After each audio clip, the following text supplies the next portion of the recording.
This will be a video about how to do animations in Unity. A little bit about how to create them yourself and then how to bring them in. But actually, I'll start with a prepackaged animation that I have from the glitch, the game assets. And I'll bring it in just so you can see how that is actually brought into Unity and the pieces of it. And then we'll go ahead and create our own little animation and bring it in using a tool called Spriter. So I have this out of the glitch assets, this little bag butler PNG, and I'm going to drag it into my Unity project. And all I have right now is I just created an empty 2D Unity project using Unity 5.3, and that's it. And so what I can do is I just dragged in this sprite sheet. If I preview this, we'll see that this PNG actually contains a whole bunch of different frames. And each one of these is part of an animation. And what we'll do is we'll bring it into Unity, and then it'll iterate through each of these frames. And as it plays them very quickly, it'll play them like an animation, kind of like a flip book. If you had those little cartoons that used to flip through all the pages in the book, and it would look like the thing is animating. Really, all that's happening is the thing is being drawn slightly different each frame. And when you play them in a series, it looks like there's some sort of animation happening. So that's what we're going to do. And we're going to create one from scratch, but I'm just going to show you the process of bringing one in. So in the end, what we're going to end up doing is creating this sprite sheet, something like this, using a tool called Spriter.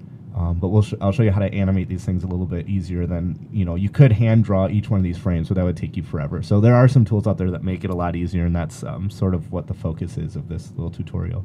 But when you bring in the sprite, it's if I just dragged it into my scene, it would look like that, because Unity doesn't know that it is multiple frames.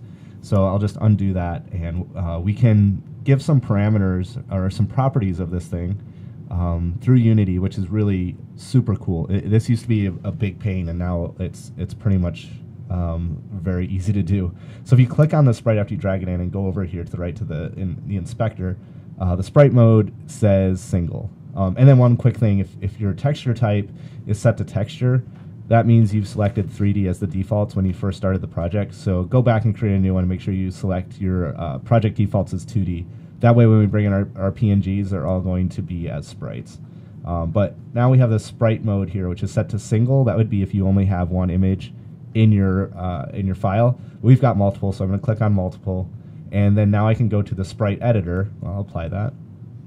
And we can select each of the individual frames from this thing. We can slice it up. So essentially what we're going to do in here is do something called slice, which is we're going to tell Unity where each one of these frames begins and ends. That way it knows how to animate it. So if we click on slice, there are a whole bunch of different things here that we can use, but I'm going to do grid by cell count. And this is pretty easy because we just have to tell it how many rows and how many columns we have. So we have 1, 2, 3, 4, 5 columns. Not 51, 5. And 1, 2, 3, 4, 5 rows. And we'll hit slice. And now we see that it made this very nice grid across the whole thing. And these are going to be our individual frames. So now I'll hit slice and apply. And it did it. I'm going to close this Sprite Editor window, and we can see what happened down here. So it kind of looks like nothing has happened, but if I expand this thing, now I've got all the individual frames of our animation. And if I just hit the arrow keys, you can see over in the bottom right-hand corner how it looks like he's animating, lifting his leg up. And so we're going to drag that in to Unity. We're going to loop it so it just keeps doing it over and over again. It may not look exactly right because this isn't a perfect looping animation, but at least we'll get the idea of how to play an animation. So now if I drag this thing in, we get one frame, and it's going to say, do you want to make an animation for this thing because it looks like there's an animation with it. So we'll say, sure, we'll call it bag butler animation. And it'll be there. And now if we run our game, it's sitting here, and it's looping this animation over and over again. Now I'm going to get rid of this ugly blue background. And I'm actually going to scale this thing up. So one of the cool things is now that I can scale this up, it scales up all the individual frames as well. So now here he is.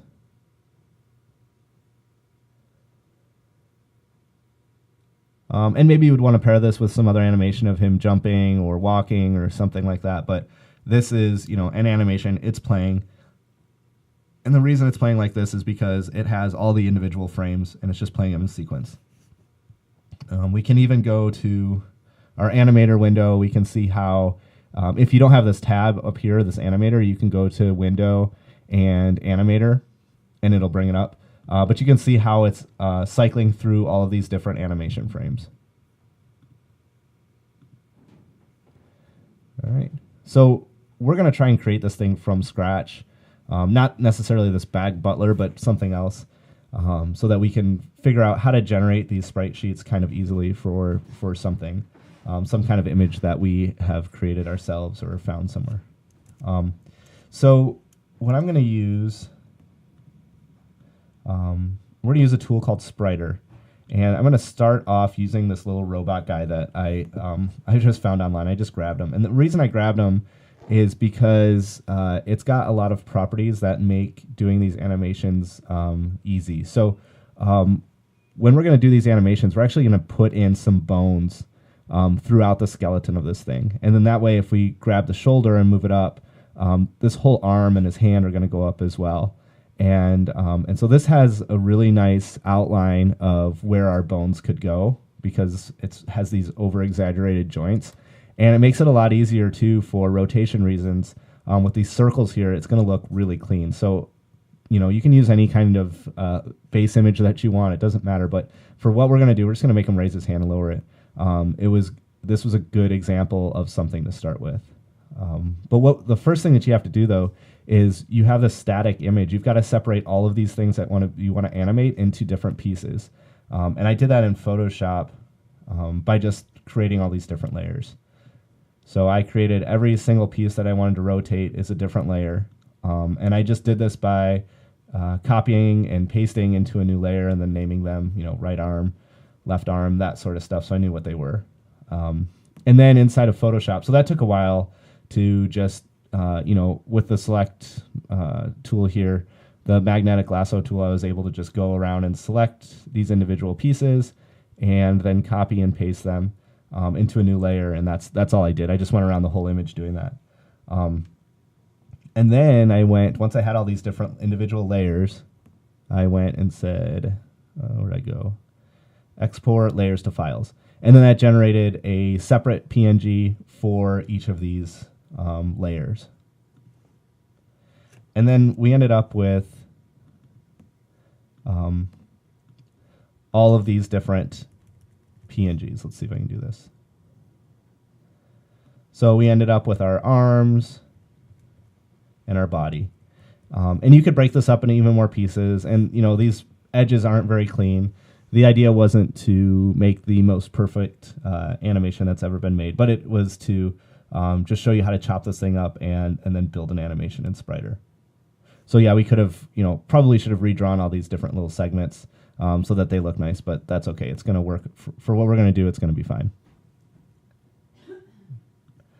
All right, so if you open up Spriter, so I don't have it running. And when Spriter opens, it's going to tell us there's a new version, which we will ignore. We're going to start a new project in Spriter. So new project, and the first thing it asks us for is the root of the project. And what it's asking for is where are the images that we want to use in the Spriter project. So I'll say okay. And that, for me, was in downloads.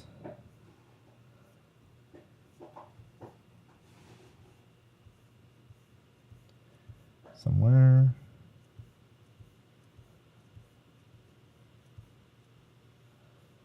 Downloads, temp. Spriter, of course, yours could be somewhere else. And here's all the layers I just showed you. So those are all here. I'll just open that. And it's going to bring it in. And I'm going to expand this thing down here over on the right, this project folder, which is going to have all of the different pieces of our little robot guy. So we've got our base body. We've got our upper, lower arms, and our hands for each side. And what we'll do is we'll build this little robot guy by dragging in these pieces. We're going to assign bones to them so we know how they interact with each other. And then we'll attach the bones to the skin. It's kind of, if you've done any of this rigging stuff in 3D, it's very similar to that. But it's a little bit different, but it's the same kind of idea. And then down here is our timeline, our animation timeline, which we'll get to in a sec too. Once we get this thing rigged up, we'll come down here and pose it and set our times, and then we'll generate our sprite sheets. That's the idea. So I'm just going to drag in our guy for right now, bring him in, bring in all these arms, start to build it. I'll bring this one in. And I'm going to align these circles as much as possible so that you don't really see any rotation or any weirdness when they start to rotate. Get them as close as I can. Here's the left arm. This. And we'll just position it there. And the claw, bring it in. There we go. And so now he's sort of, this looks a little bit weird here. This should actually be behind his shoulder. So this thing over here is just our layers way over here on the left. And I will drag this one down. So now it'll go behind it. And same thing with this one, we'll drag it down. So now it's, whoops. That one's behind. Where did our upper arm go? Here we go.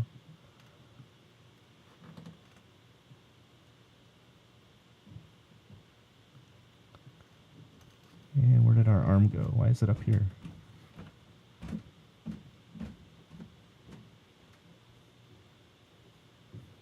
Let's see if I'll move this up. There we go. So I just moved the body up, and now all of these things are behind it. So that way it looks a little bit better. And when it rotates, we won't really see anything happening. It'll look like it's rotating behind that little shoulder blade thing. So what we need to do is create bones, and it's pretty cool because up here over on the right, it tells you what you need to do. You need to alt-click to create a bone. So we are just going to do that. We're going to alt-click, and we're going to drag a bone down the center. This is going to be sort of the center of our robot. And then with this thing selected, we are going to create our arm over here. So I am going to alt-click, and you're clicking in the center of this, sort of shoulder area to the center of here. So I'll alt-click and drag. Release it, and then now we'll extend this bone, alt click and drag here, and then we're going to alt click and drag one more for his hand, and then we'll do the same thing for this other side of the body. We're going to click the center bone that we created because everything will start from there, and then we'll alt click and drag here, alt click, drag there, and alt click and drag there. And so now we have a full, kind of skeleton. It is pretty basic, but it's a skeleton for this thing. What we haven't done is attached each bone to a particular image. And so we're going to do that. If you click on your bone and then hold down the B button and then click, it's going to assign that bone to that image. And you can have a bone assigned to as many images as you want, but the way we have this thing broken out is there's one bone per image. So I'm going to hold down B, I'll click on my bone, hold down B, and then click on the image. So select my bone, hold down B, click the image.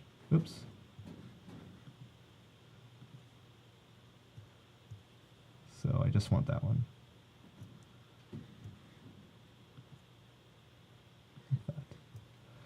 And click this, hold down B, select the image. And then on this side, we will click the bone, hold down B, select the image, bone, hold B, image, bone, hold B, image. There we go. So now they are all linked up together. And if I click on this middle bone here and move our robot around, oops, what happened? That guy didn't get assigned right. So click on that bone, hold down B, click on the image. There we go. So now if I click on our bone and move it around, everything's going to go with it because every image is attached to all of our bones, and when we move one of the bones, everything's going to follow it. But the cool thing is when we can start, if we want to rotate, so I'm going to click on this thing, and I've got it clicked once, and you can see that right here, there's this little rotate option, so now I can rotate just by clicking and dragging, and that's going to make the whole piece of the arm move. So we don't have to worry about moving each of these images by themselves. We can just move one thing up. And then same thing down here, I can maybe click and drag like that, click this one, and get the rotate. So there. And oops. And there, you know, so we can move the whole thing and sort of position it however we want to. I'm just going to undo a couple things here, like that. And if we do that in a timeline, it will, Spriter will interpolate all the frames. You know, if we lift the arm all the way up, it'll figure out how to do it so it looks smooth. And that's what we're going to do next. I'm just going to save this thing. I'll call it, I don't know, Robot 2. So down here in our timeline, I'll drag this thing up so that we've got more room down here. Here's a list of all of our bones. And this is at time 0, everything is right here. So if we go out, these are milliseconds, I think. So in a half a second, let's go up here. Current time, say at 500. Oops. Current time 500. Let's say we want him to have his arm up. So we will have this thing up like this, and we want this up like that. And that's at 500. And then let's say we want to go at 1,000. Oops.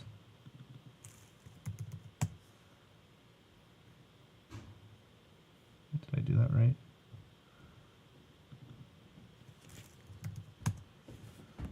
Oh boy. Let's go back to 500. So here at 500 we look like this. And then at 1,000 we're back down. So let's see what happens if we play this thing. Up, down, up, down. So it's already coming back to our base, to our starting point. And we've got this nice animation of the arm going up and down, and it's really fluid. And all we did was make a start position and an end position, and it just started doing this for us.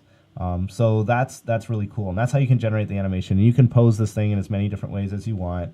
You can have as many different animations as you want to. This thing can just be called waving, and you can make it more if you want to. The controls over here on the left, you know, help this thing play and stop. And now that we've got this animation set, we can export it. So we can say export animation to PNG and sprite strip. That's fine, or sprite sheet. And here we can say horizontal frames, vertical frames. This is going to give us how many rows and how many columns that we want to have. So it really doesn't matter how you export this thing for the most part. You know, a square is better because it's a little bit easier to store that sort of stuff in memory. But for this example, we'll just leave it alone with 1 and 62, and we'll say that we've got 62 frames in our animation, and the frames per second is about 60, so it's about 1 second animation. So let's see. So we'll just export this thing. Where are we going? We're going to save this in our project. Well, actually, I'll just save it. Where is this at? I'll just save it inside of here. So we'll say, well, actually, I'll save it up one directory so it doesn't try to import it. We'll call it robot animation wave. I'll just say animation like that. And we'll export it out. And then now if I go back to my file browser here and up a directory,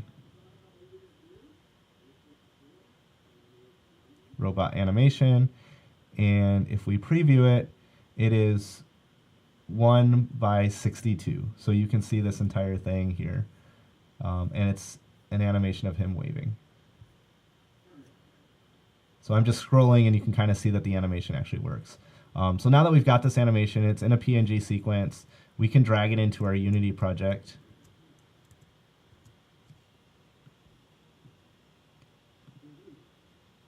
And we'll end up doing the same thing. So here it is. It's set to sprite mode single, so we're going to change it to multiple. And then we can go in the Sprite Editor. We'll apply that it is multiples.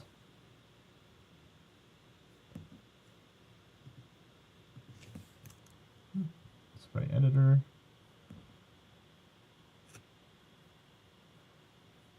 And why does it not see it? Maybe it has something to do with the size. So let's go back. Let's re-export this thing. This was kind of a very, very long thing. Let's go File, Export, and let's make it 8 by 8. So we will export it as an 8 by 8. We'll say robot.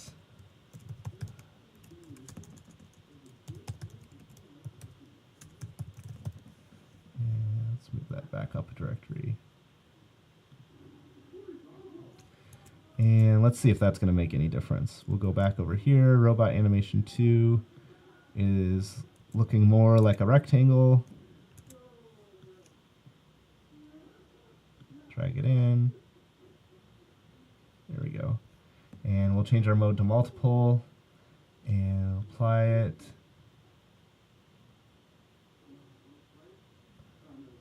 Sprite Editor.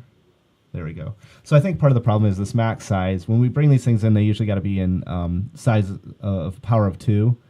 And that's either the height or the width. Because whichever one is bigger is what it's going to store it as. So I think that what we ran into that last time is that sprite strip was just so long that the length was bigger than 2048 in pixels.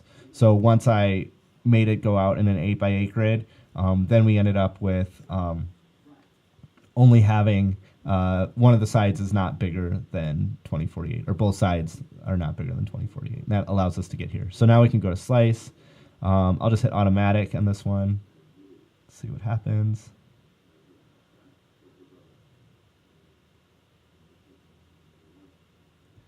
It's thinking, and there we go. So this time with automatic slicing, we ended up with a couple extra squares down here because we didn't have a complete even number of frames. And so by doing this automatic slicing, then it knew right away that we didn't have to worry about those things. So I'm just going to apply that. Sometimes that can get you into trouble. I don't know if it'll get us into trouble in this case, but sometimes it actually ends up working out a little bit better by doing it that way. Okay, so now if I drag this thing up, here he is. We can call this robot animation. So we already had a file called robot animation, which was this PNG with a bunch of frames in it. And now it's asking us what to save the actual animation files as. And this is going to be saved as a .anim. So the name can be the same as this, doesn't really matter. I'll just call it robot animation. It'll save it there. And then if we play, oh wow, look at this. That looks really bad. So let's take a look and see what's happening here.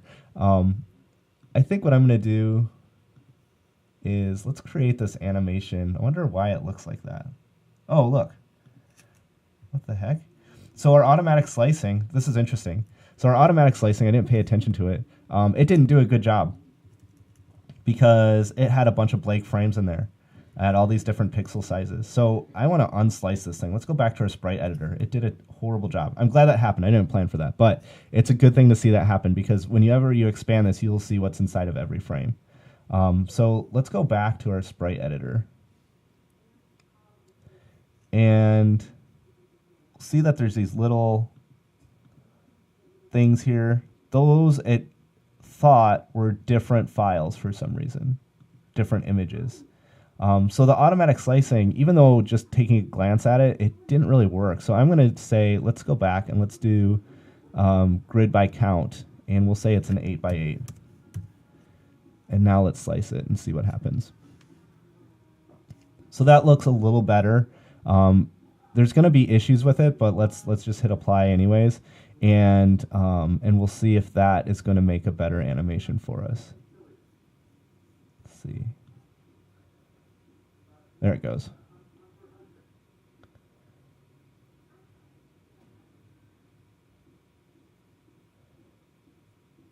So let's see what we ended up with. We had this huge thing here, and that's where it is. So it did do an animation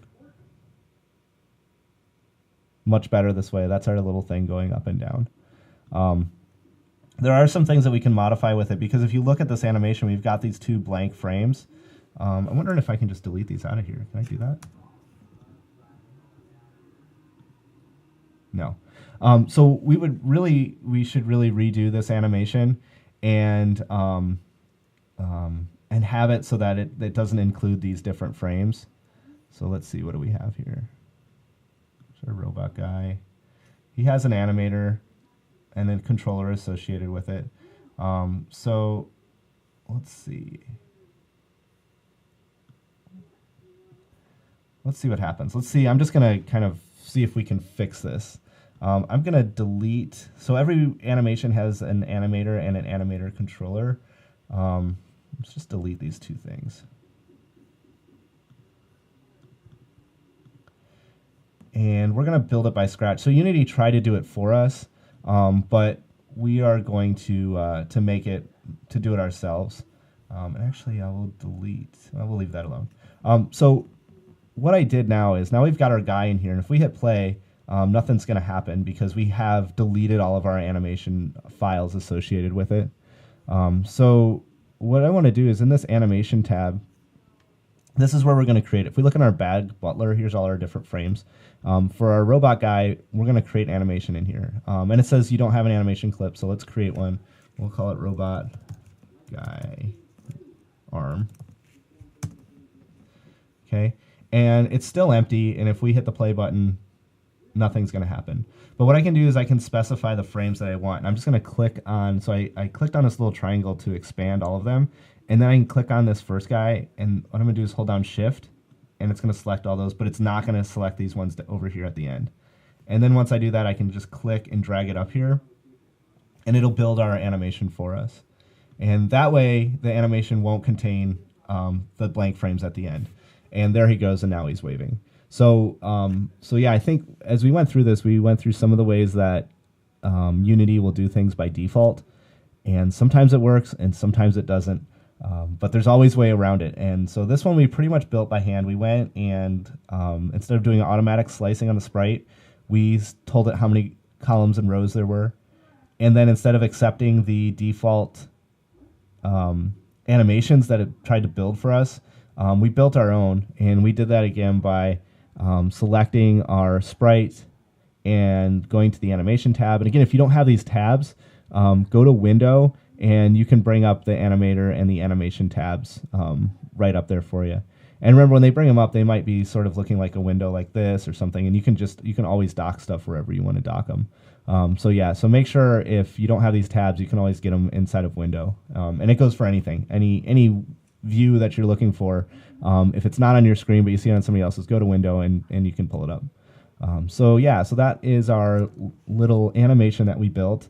We've got the one we grabbed from Glitch, and the one on the right is one from some random sprite that we built inside of Photoshop. We deconstructed inside of Photoshop and then built an animation inside of Spriter, generated our sprite sheet, brought it into Unity, created our own animation, making sure to select only the frames that we wanted, and there we go. Now it's going. So that's the intro to creating animations.